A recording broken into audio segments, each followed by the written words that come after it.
aujourd'hui c'est le débat entre potos. Tu sais bien, aujourd'hui on va parler d'ego. C'est comme d'hab, on va faire en vidéo.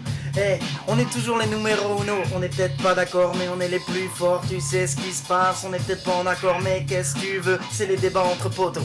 Et aujourd'hui c'est pour l'ego. Je me suis raté, mais ça c'est pas grave. Tu sais, comme d'hab, bah, je fais mon taf. Oui, on y va, oui, y a pas de miracle.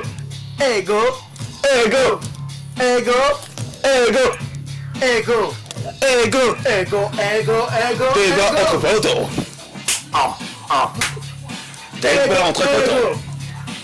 Ego, ego, Débat entre potos. ego, ego, ego, Débat entre potos. ego, ego. Ego. Débat entre potos.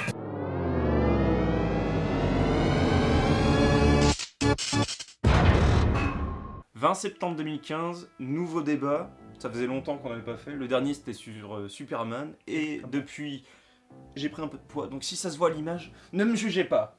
Et maintenant que je l'ai dit, vous allez voir que mon bide. Et ça m'énerve, tu vois. Alors tu veux voir mon bide? Nouveau débat sur l'ego. Le titre apparaît.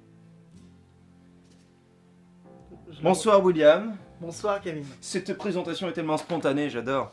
C'est... Et je m'ouvre une bière parce que on a la bonne franquette, on n'est pas chez Ruquier. Et voilà, il y a même des gâteaux. Tout à fait. Des Pringles goût merde. barbecue. Tu pourras flouter la marque. Tout à fait. Parce que on sait jamais si mes débats ils font fureur. Pas comme Hitler, hein, vraiment fureur dans le sens. Tu vois, là déjà je peux pas être chez Ruquier, tu vois, ça ne passe pas parce qu'on va me traiter d'antisémite et voilà. J'adore Dieudonné. Voilà. Donc bref, je m'égare. Oui, à force de faire des vidéos, du coup je raconte que de la merde. Du coup on va poser la première question maintenant. Est-ce que t'es d'accord avec ça? Bah qu'on pose la première question. Parce que je l'attends avec le truc impatience. là, le thème c'est l'ego, le titre apparaît encore. Je crois que je vais faire ça au montage. Le titre apparaît encore. Ouais. Donc là le thème c'est l'ego, donc du coup comme d'habitude c'est toujours construit de la même manière. Je pose une question, les questions apparaissent sur un fond noir blanc. Attention, qu'est-ce que l'ego? La question apparaît en noir et blanc, attention c'est parti. Qu'est-ce que l'ego? Alors là du coup on va essayer de répondre à cette question, mais seulement avant. T'as un cil, c'est bon. C'est mignon. T'avais un cil. C'est mignon. Putain, je l'ai encore sur le dos. C'est mignon. Je l'ai encore sur le dos. C'est mignon ça. Donc du coup on va essayer de répondre à cette question. Qu'est-ce que l'ego? l'ego? Je te laisse amorcer le truc. Ah, c'est quand même dégueulasse de me laisser.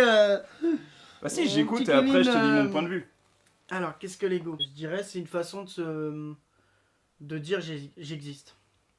Je suis là, j'existe. C'est pour moi c'est ça. C'est un peu c'est voilà, regardez-moi, écoutez-moi. C'est un peu ça l'ego.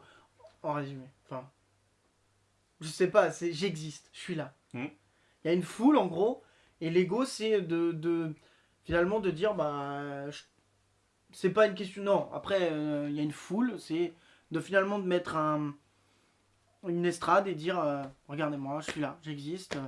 Et comment j'existe? Bah d'une façon, bah l'ego ça s'exprime de plein de façons. Il y a mais le charisme, avoir du charisme sans s'en rendre compte, c'est une forme d'ego quoi. C'est Le charisme c'est de l'ego? Bah le charisme, enfin moi Ça fait partie de l'ego? ça fait partie de l'ego, c'est quelqu'un qui a du charisme, c'est que le... Mais est-ce que quelqu'un de charismatique a forcément de l'ego? Je sais pas, mais on a tous un peu d'ego je pense. On a Mais tous parce que notre ça c'est ego un parce mot, que... moi personnellement j'ai toujours eu du mal un peu à le cerner, mais vraiment stricto sensu j'ai envie de dire. L'ego en fait pour moi, ça fait partie de ces mots là où si tu les sors comme ça, un peu comme on disait les salopes par exemple dans le premier débat, on situe tous c'est quoi une salope. Mais par contre si on fait vraiment le tour de la question, en fait il y a plein de choses qui passent à la trappe on va dire. L'ego en fait c'est des choses qu'on se représente très bien, que ce soit l'un ou l'autre, c'est des choses qu'on se représente très bien, mais par contre, dès qu'on pose vraiment la question, mais c'est quoi vraiment? Bah là, par contre, il faut se creuser un peu plus la théière, si cette expression existe. L'ego, pour moi, c'est vraiment déjà lié à la fierté, en fait, à la fierté, oui, ça, c'est vrai. mais Ça, c'est vrai. sans parler forcément de... Après, le charisme, j'ai peut-être dit une bêtise, mais le charisme... Non, le charisme... Non, c'est pas une bêtise parce en que soi. le charisme en soi, finalement, on le choisit pas tellement d'avoir du charisme. Enfin, si, oh putain, ouais. Non, c'est pas une histoire de choisir ou pas, si t'as du charisme, t'en as pas. Bah ouais. Mais du coup, l'ego est Mais lié de à toute la façon, fierté, ça je suis d'accord. si t'as du charisme, déjà, c'est que c'est lié à ton vécu, déjà. C'est que si t'as du charisme, Ouais. c'est que déjà t'as confiance en toi. Plus C'est lié à la confiance le en charisme soi. est plus lié à C'est lié à la confiance en soi, et pareil je suis pour l'ego d'accord. d'ailleurs. C'est en ça qu'ils se rejoignent. Mais C'est l'ego, par rapport à la par contre, confiance ce en que tu soi. disais juste avant, l'ego est lié à la fierté. Et ça. Et tout le monde, pour moi, en général, tout le monde a un peu d'ego. Sinon, t'existes pas. Si t'as pas un petit peu d'ego, en disant un jour ou l'autre, on a tous envie un jour ou l'autre de dire non, putain, j'ai envie qu'on m'écoute, quoi. J'ai envie qu'on m'écoute, qu'on me regarde un petit peu, quoi. Et nous, moi, je le fais, par exemple, bah, mon ego, l'ego est fait un peu aussi avec la scène. Et du coup, ça me permet aussi parfois de plus l'être dans la vie. Mon ego, de plus vouloir forcément me dire, regardez, je suis là. Parce que sur scène, ça compense et ça toi, fait du tu bien. pars du point de vue de j'ai besoin de prouver un peu que t'existes. Ouais, t'as besoin de. On a tous besoin, par exemple, avec Mais le travail, tu fais quoi est-ce que comme l'ego travail? découle Moi, je de fais ça forcément? Hein? Est-ce que l'ego découle de ça? Est-ce que l'ego découle de ça en fait, d'un besoin d'exister? Moi, je pense que c'est plutôt l'inverse en fait. C'est que en fait, non seulement avec le temps, t'as pris une confiance en toi. Et avec l'ego, t'as pris une confiance en toi, ce qui fait que tu sais où t'en es, tu sais où tu vas, on va partir sur ça en fait. On va prendre des exemples, par exemple, t'as un bon job, t'as machin, t'as ton apport, t'as payé, on va dire, les responsabilités ont fait que t'es devenu quelqu'un d'adulte, ce qui fait que... T'es moins frustré, quoi. Non, ça n'a rien à voir avec la frustration, c'est une histoire de responsabilité et de prise en main, une prise en main de soi-même. C'est-à-dire, à un moment donné, je pense que t'as une conscience qui vient, tu prends confiance en faisant des choses et en étant adulte et en ayant des responsabilités. Pour moi, bon là, je grossis un peu le truc, on va dire, parce qu'après, tu as toujours des cas particuliers. Moi, par exemple, les responsabilités, bon, je m'en tartine le fion un petit peu, en tout cas en ce moment, hein. Mais ça m'empêche pas d'avoir un certain ego. Mais après, encore une fois, c'est un mot un peu... Mais l'ego, c'est simple, hein, pour moi, c'est tout simple. L'ego, c'est juste... l'ego, ça peut être aussi... je sais plus si c'était Vince qui m'avait sorti ça. Je lui avais dit que moi, quand quelqu'un, par exemple, quand il y avait un mort dans une famille, ou qu'il y avait un décès, quoi, j'ai beaucoup de mal avec ça. J'ai beaucoup de mal avec un décès. Je sais pas comment me tenir. Je sais pas comment faire. Je sais pas quoi dire. Il m'a dit, bah tout ça c'est une histoire d'ego en fait. Tout ça c'est une histoire d'ego et de... Bah là tu sais plus comment exister finalement. Tu sais plus comment te mettre. Je sais pas du tout comment le mot lui est venu, parce que pour moi ça n'a rien à voir. Mais... Tu sais plus comment te mettre. L'ego pour moi ça n'a rien à voir avec l'ego dans ce cas-là. C'est l'ego plutôt... c'est... Non mais si t'arrives, il y a quelqu'un qui est mort, t'arrives un machin, c'est pas une histoire d'ego, ça n'a rien à voir. C'est une histoire de compassion. Ce qui est très différent. Ah ouais, non, ouais, c'est-à-dire tu comprends, c'est-à-dire tu la comprends pas au sens intrinsèque du truc. Ouais. C'est-à-dire tu le comprends pas au sens viscéral de la chose, mais tu comprends cérébralement, on va dire. C'est-à-dire ce qui fait que tu as de l'empathie, c'est-à-dire la personne, les gens ont perdu quelqu'un, un être proche. Après, même si ça t'est pas arrivé, c'est quelque chose que tu peux comprendre. C'est une histoire d'ego dans l'autre sens. Pour moi, c'est pas une histoire d'ego, ça. C'est juste une histoire de compassion et par respect surtout. Pour moi, l'ego n'a rien à voir. C'est-à-dire, en fait, toi, c'est tout l'inverse de l'ego, en fait. C'est juste, toi, tu vas t'effacer par rapport à cette situation. C'est-à-dire, tu vas aller voir, les gars. Oui, mais c'est tu vas t'effacer tout en étant respectueux. Et en fait, c'est compliqué de s'effacer. Non, mais c'est dans le fait de s'effacer qui va être respectueux. Moi, par exemple, à chaque fois que j'assiste à une cérémonie, que ce soit un mariage, un enterrement ou une communion, c'est-à-dire que ce soit bon ou mauvais, hein, toujours, tu vas t'effacer parce que déjà, à la base, tu es invité.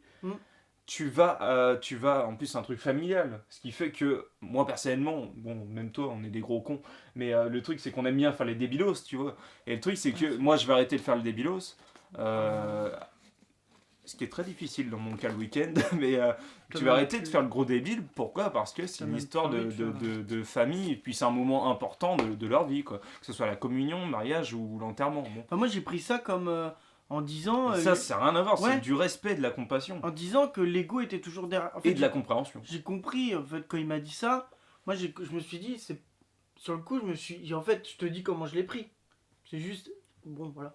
Je l'ai pris en me disant, l'ego, c'est aussi dire, voilà, comme je te le dis, l'ego, pour moi, le résumé, c'est dire, j'existe, ma place, elle est là. Comme je disais, pour moi, l'ego, c'est exister, dire que je suis là, dire que ma place, ma place elle est là, quoi. C'est un peu ça. Mais par rapport au contexte que tu disais là. Et quand il m'a dit, Ouais. moi je disais ça, moi je te dis comment je l'ai pris. Après je suis plutôt d'accord avec ce que tu me dis. Hein. C'est juste, je te dis comment je l'ai pris en fait. Mmh. C'est juste ça, je suis plutôt d'accord avec ce que tu dis. Et du coup, moi j'ai juste pris en me disant, en fait c'est l'inverse. Là l'ego je le prends à l'inverse. J'arrive plus à me placer. Donc c'est cette histoire d'ego en me disant, ah ouais putain comment je fais pour exister alors que c'est le moment où c'est pas facile. Putain qu'est-ce que je dis, qu'est-ce que je fais. Du coup, là, je suis pas content parce que là, du coup, j'ai parlé pendant 20 minutes. Et là, il y a tout qu'à sauter parce que j'ai pas vu. Je m'étais pas rendu compte. Parce que ma caméra, elle s'arrête au bout de 30 minutes. Alors, et je m'étais pas rendu compte qu'on parlait depuis 30 minutes, quoi. Du coup, là, je vais devoir synthétiser tout ce que je disais. Alors, du coup. Non, non, mais attends, je vais synthétiser, ça va être assez rapide. Du coup, moi, par rapport à l'ego. Putain, faut que je reprenne du début, ça va être long. Attends. Eh moi je vous laisse, je connais déjà le truc. Du coup, ce que je disais, c'est que moi, ma vision de l'ego, en fait, c'est que c'est d'abord quelque chose de personnel.